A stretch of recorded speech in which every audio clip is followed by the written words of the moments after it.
I came from Hollywood, and that wasn't Henry's upbringing. And even with Happy Days, even with the broad comedy that we were going for, he was looking for those other values. When Happy Days first hit television, Ron Howard was the golden boy of the show.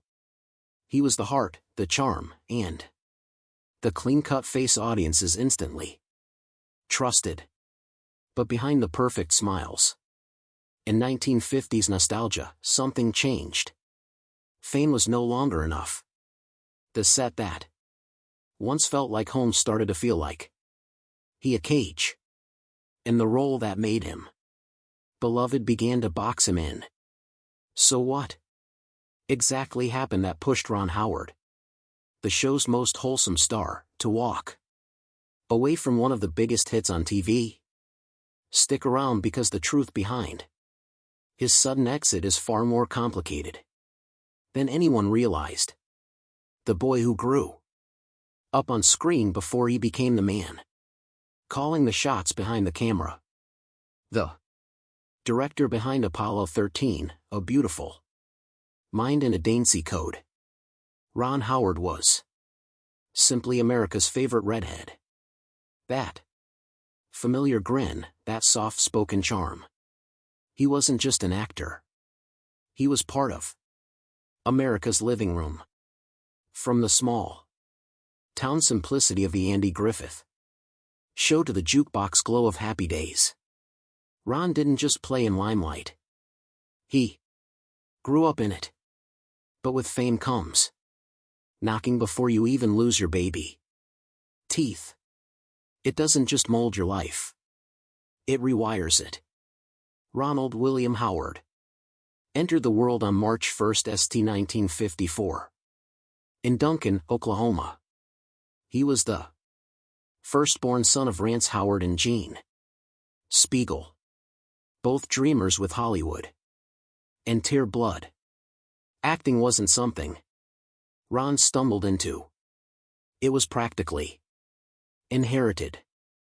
His father, Rance, was just an actor, but a director and writer. The kind of man who understood the grind. His mother, Jean, lit up the screen in her own right, balancing artistry with motherhood. The Howards weren't just raising a child. They were building a legacy. And interestingly, even their last name had its own story. Rance was born with a surname Beckenholt.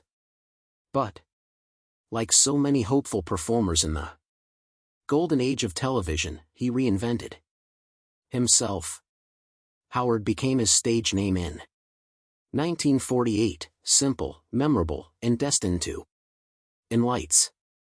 At the time of Ron's birth, Rance was serving 3 years in the U.S. Air Force. That meant discipline and duty surrounded Ron before he even learned to walk.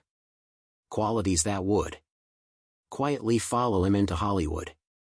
Now, while other kids were learning to ride bikes or getting dirt under their nails, Ron was learning camera angles and marks. He was tutored right there at Dicola Studios, the same place where I Love Lucy made television magic.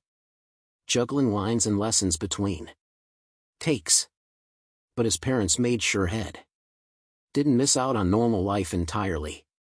Whenever he wasn't on set, he went to regular schools in Burbank, Robert Lewis Stevenson Elementary, David Starr, Jordan Junior High, and later John Bureau High School, where he graduated like any other teen, except of course with half off America already knowing his face. But even then, his ambitions were already shifting. Acting was what the world saw, but directing, now was where his heart started to wander. The spark came early, fueled by the behind-the-scenes life he saw every day. Watching his father and the crew move like invisible architects around a story made something click for young Ron. He once reflected that Heck knew almost Instinctively, that storytelling from the director's chair might be as real. Calling. After high school, he enrolled at the University of Southern California's prestigious School of Cinematic Arts. For many, that's the dream destination. For Ron, it was just another chapter. He didn't graduate. But beauty in Hollywood diplomas don't make directors. Vision does, and Ron had plenty of that. Before Happy Days ever came calling, Ron was already racking up credits most actors twice his age would envy. His first official film role came in 1959's The Journey. From there, Hester popping up everywhere on TV. He appeared in The DuPont Show with June Allison in an episode titled Child Lost. And even in The Twilight Zone. Yes, that Twilight Zone. In an episode called Walking Distance, he showed up on Den as a menace's steward, one of Dennis' buddies, and had guest spots on the many loves of Dobie Gillis and Cheyenne. It was a parade of guest roles and one-liners. But for Ron, each one was another lesson.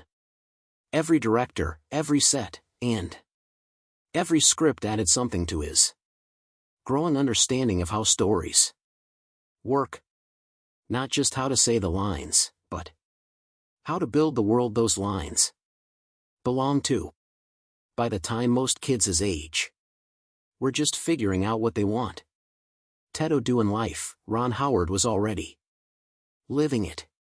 But as much as the camera loved him, he was already starting to see beyond the frame.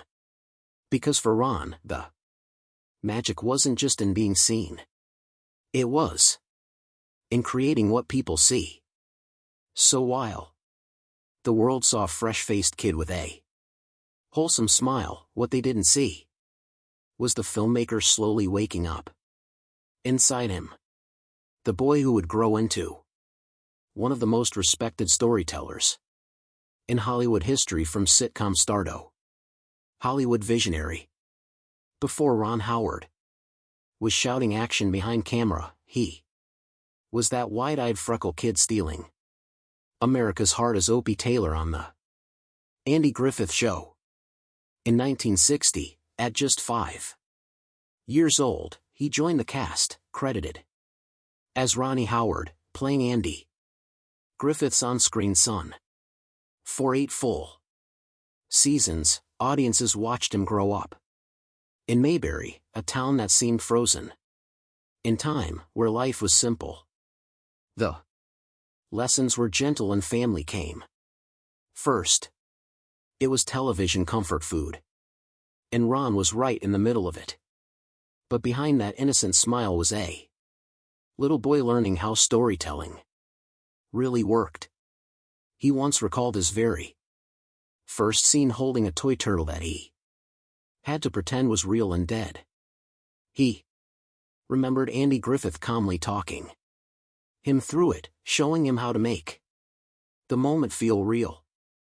For a 5-year-old, that kind of attention wasn't just erection. It was mentorship. Ron later said that from that day, he didn't just learn to act. He learned what it meant to guide his story. The Andy Griffith Show became an American classic. Warm, wholesome, and timeless. Even though it aired during the 1960s, it felt like a love letter to a simpler era. Alongside stars like Don Knotts, Francis Babier, and Jim Nabors, Ron became the nation's favorite kid. And when the show ended after 8 seasons, he was just another child actor. He was part of television history. But as the 60s faded, Ron was ready for something new. He found it in a small anthology segment called Love in the Television Set, which later got retitled Love in The Happy Days. That one-off role led to the opportunity that would define his young adult years, Happy Days. In 1974, Ron became Richie Cunningham, the all-American boy next door. Clean-cut, polite, endlessly optimistic, Richie was the kind of guy your parents wanted you to marry, in the total opposite of his leather jacket-wearing best friend, Fonsa, played by Henry Winkler. Together, they created one-off television's most iconic duos, Richie the Heart and Fans the Cool. And that chemistry wasn't just for the cameras. Off-screen, Ron and Henry built a real friendship that would last decades. Booth's Happy Days grew into a full-blown pop culture phenomenon. Ron started to feel itch. He still loved acting.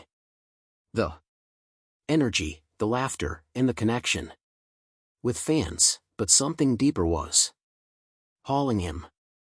That same spark that first lit Day's pal Henry Winkler. It was clever, funny, and full of heart. Everything that would later define a Ron Howard film. The 1990s only solidified his place among Hollywood's best. From the fiery tension off backdraft to the sweeping romance of Far and Away in the newsroom chaos on the paper, Ron showed that he could handle any genre and still find the motion at the center of it all. Speaking to fellow Los Angeles Times, he explained that the film didn't need a disclaimer because it was, in his words, a work of fiction.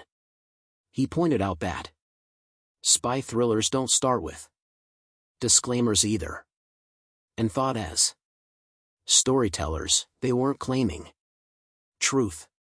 They were exploring ideas. And while critics were divided on the movie itself, one thing was undeniable. The controversy made it massive.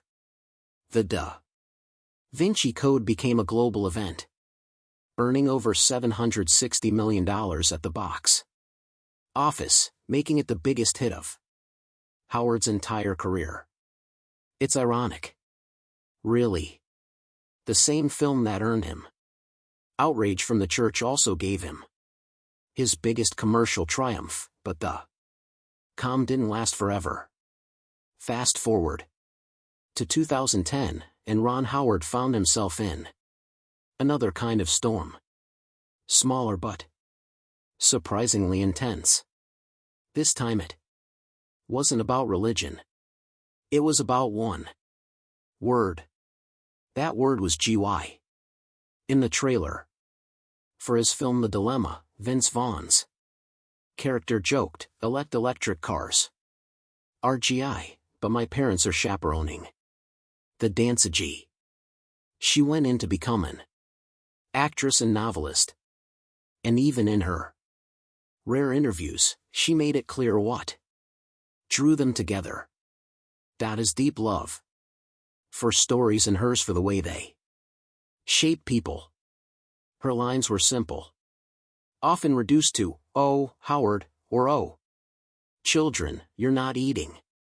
She once approached Happy Days creator Gary Marshall, asking if she and Tom could have a little more to do. She started playing little pranks to keep the energy light, though one in particular nearly got her in trouble. The audience went silent.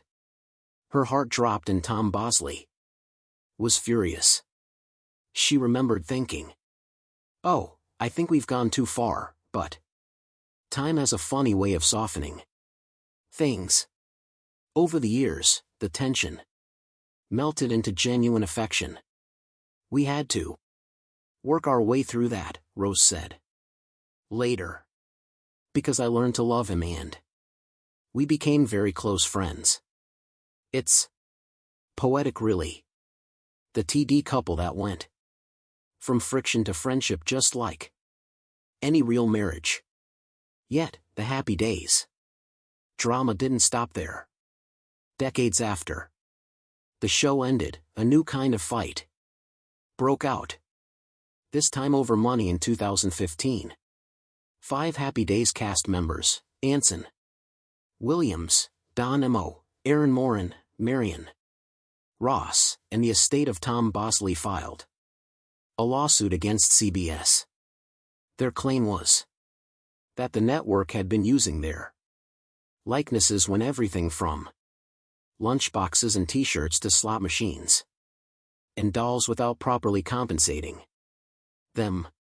They wanted $110 million in unpaid merchandising revenue, money they felt was rightfully theirs. Ron Howard and Henry Winkler were at part of the suit. Winkler said had his own deal and supported others while Ron stayed out of it entirely. Scott Baio, who played Chachi, was also uninvolved because, as their attorney put it, his likeness wasn't us to the same degree as the others. CBS responded by admitting it owed the actors something, but not what they were asking for. The network claimed it only owed around $9,000 each, mostly from slot machine revenue. The cast was buying it.